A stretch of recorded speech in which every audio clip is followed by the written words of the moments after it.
എല്ലാവർക്കും നമസ്കാരം. ശ്രീകൃഷ്ണൻ വെണ്ണ മോഷ്ടിച്ച കഥ ആർക്കറിയാത്തത് അല്ലേ? നമ്മളൊക്കെ ഒരുപാട് കേട്ട് വളർന്നൊരു കഥയാണിത്.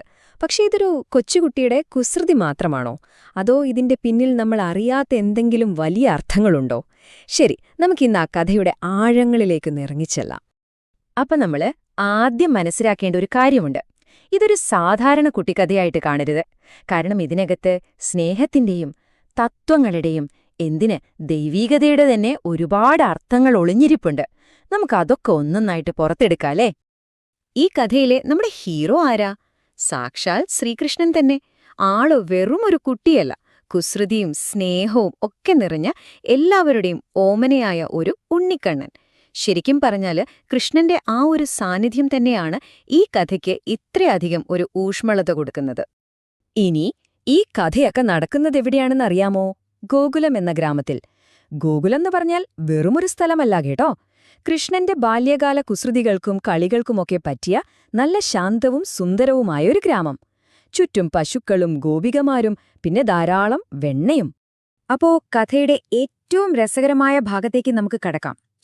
കൃഷ്ണന് വെണ്ണയോട് എന്തായിരുന്നു ഇത്രയ്ക്കിഷ്ടം? ആ ഇഷ്ടം കാരണം ഗ്രാമത്തിലുള്ളവർക്കൊക്കെ ഒരു സമാധാനവുമില്ലായിരുന്നു. അവരെന്തിനായിരുന്നു കൃഷ്ണനിൽ നിന്ന് ഈ വെണ്ണ ഒളിപ്പിച്ചു വയ്ക്കാൻ ശ്രമിച്ചത്? നമുക്ക് നോക്കാം. ഇതൊരു സാധാരണ മോഷണമല്ല, ഒരു ഒന്നൊന്നര പ്ലാനിംഗ് തന്നെയായിരുന്നു അത്. കൃഷ്ണന്റെ ബുദ്ധി നോക്കണേ. വെറുതെ പോയി എടുക്കുകയല്ല ചെയ്തത്. തന്റെ കൂട്ടുകാരെയെല്ലാം കൂട്ടി ഒരാളുടെ തോളിൽ മറ്റൊരാൾ കയറി നിന്ന് ഒരു മനുഷ്യ പിരമിഡ് തന്നെ ഉണ്ടാക്കി. എന്നിട്ടോ ഏറ്റവും മുകളിൽ തൂക്കിയിട്ടിരിക്കുന്ന വെണ്ണക്കലം തട്ടിയെടുത്തു. ശരിക്കും ആ കുസൃതിക്ക് പിന്നിലൊരു ടീം വർക്ക് തന്നെയുണ്ടായിരുന്നു. അപ്പോ ഈ മോഷണമൊക്കെ സ്ഥിരമായപ്പോ ഗ്രാമവാസികൾക്ക് സഹികെട്ടു. അവരെല്ലാവരും കൂടി നേരെ കൃഷ്ണന്റെ അമ്മ യശോദയുടെ അടുത്തേക്ക് ചെന്നു പരാതി പറയാൻ. ഇതോടെ കഥ ഒരു നിർണായക ഘട്ടത്തിലേക്ക് എത്തുകയാണ്. പിടിവീണപ്പോൾ കൃഷ്ണന്റെ മറുപടി എന്തായിരുന്നുവെന്നറിയാമോ? അവിടെയാണ് രസം. കഥയുടെ ചില വേർഷനുകളിൽ മുഖം മുഴുവൻ വെണ്ണയായിട്ട് നിന്നിട്ടും ഒരു കൊച്ചുകുട്ടിയുടെ നിഷ്കളങ്കതയോടെ പറയും, അയ്യോ ഞാനൊന്നും ചെയ്തില്ലേ എന്ന്. എന്നാൽ മറ്റു ചില കഥകളിൽ കൃഷ്ണൻ കുറച്ചുകൂടി ബുദ്ധിപരമായാണ് സംസാരിക്കുന്നത്. അവൻ പറയുന്ന മറുപടി കേട്ടാൽ ആരും വീണുപോകും. ഇവിടെയാണ് ഈ കഥയുടെ ഒരു ട്വിസ്റ്റ്. കാരണം ഈയൊരു സംഭവത്തിന് ശേഷം കഥ രണ്ട് വഴിക്കാണ് പിരിയുന്നത്. അതായത് നമ്മൾ ഏത് പുരാണമാണ് നോക്കുന്നത് എന്നതിനനുസരിച്ച് കഥയുടെ അവസാനം തന്നെ മാറും. ശരിക്കും വളരെ രസകരമായ ഒരു കാര്യമാണിത്. അപ്പോ ഒരു ചോദ്യം വരും, എങ്ങനെ ദൈവിക ശക്തിയൊക്കെയുള്ളൊരു കുട്ടി കുറ്റം ചെയ്ത് പിടിക്കപ്പെട്ടാൽ എന്തായിരിക്കും സംഭവിക്കുക, അല്ലേ? ശരി, നമുക്ക് ആ രണ്ട് സാധ്യതകളും എന്തൊക്കെയാണെന്ന് നോക്കാം. ഒന്നാമത്തെ വഴി ഇങ്ങനെയാണ്. യശോദ കൃഷ്ണനെ ഒരു പാഠം പഠിപ്പിക്കാനായിട്ട് ഒരു വലിയ ഉരലില് കിട്ടിയിട്ടു. പക്ഷെ കൃഷ്ണൻ എന്തു ചെയ്തു? ആ ഉരലും വലിച്ചുകൊണ്ട് മുട്ടിലെഴഞ്ഞുപോയി. അങ്ങനെ പോകുമ്പോ ആ ഉരല് രണ്ട് വലിയ മരങ്ങൾക്കിടയിൽ കുടുങ്ങി.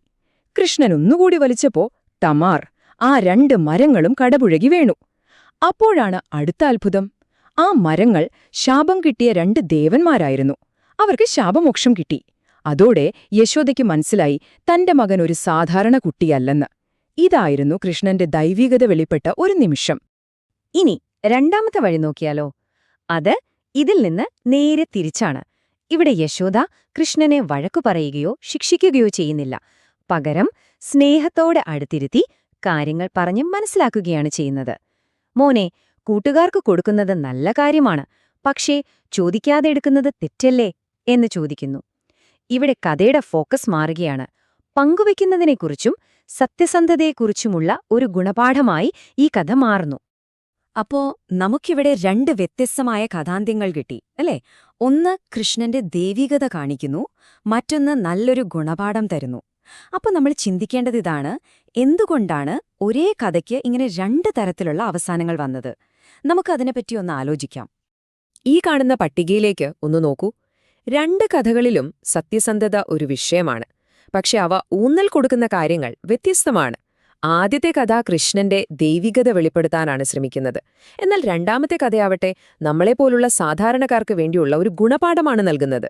പങ്കുവെക്കുന്നതിന്റെയും അനുവാദം ചോദിക്കുന്നതിന്റെയും ഒക്കെ പ്രാധാന്യം. പിന്നെ മറ്റൊരു രീതിയിൽ ചിന്തിച്ചാൽ ഈ വെണ്ണ എന്ന് പറയുന്നത് ഗോപികമാരുടെ നിഷ്കളങ്കമായ ഭക്തിയും സ്നേഹവുമൊക്കെ ആകാം. കൃഷ്ണൻ ആഗ്രഹിച്ചത് അതായിരുന്നിരിക്കാം. അവസാനമായി ഈ കഥയുടെ ഏറ്റവും മനോഹരമായൊരു വശം എന്താണെന്ന് വെച്ചാൽ, ഇത്രയൊക്കെ കുസൃതി കാണിച്ചിട്ടും ആരും കൃഷ്ണനെ വെറുത്തില്ല. സത്യത്തിൽ അവന്റെ ഈ കുറുമ്പുകൾ അവനെ എല്ലാവർക്കും കൂടുതൽ പ്രിയപ്പെട്ടവനാക്കുകയാണ് ചെയ്തത്. അപ്പോ ശരിക്കും കൃഷ്ണൻ മോഷ്ടിച്ചത് വെണ്ണ മാത്രമായിരുന്നോ? അല്ല, ഗോകുലത്തിലെ ഓരോരുത്തരുടെയും ഹൃദയവും സ്നേഹവും കൂടിയാണ് അവൻ കവർന്നെടുത്തത്. അതുകൊണ്ടാണ് പറയുന്നത്, കൃഷ്ണൻ വെണ്ണക്കള്ളൻ മാത്രമല്ല, ഹൃദയം കവർന്ന കള്ളൻ കൂടിയാണെന്ന്.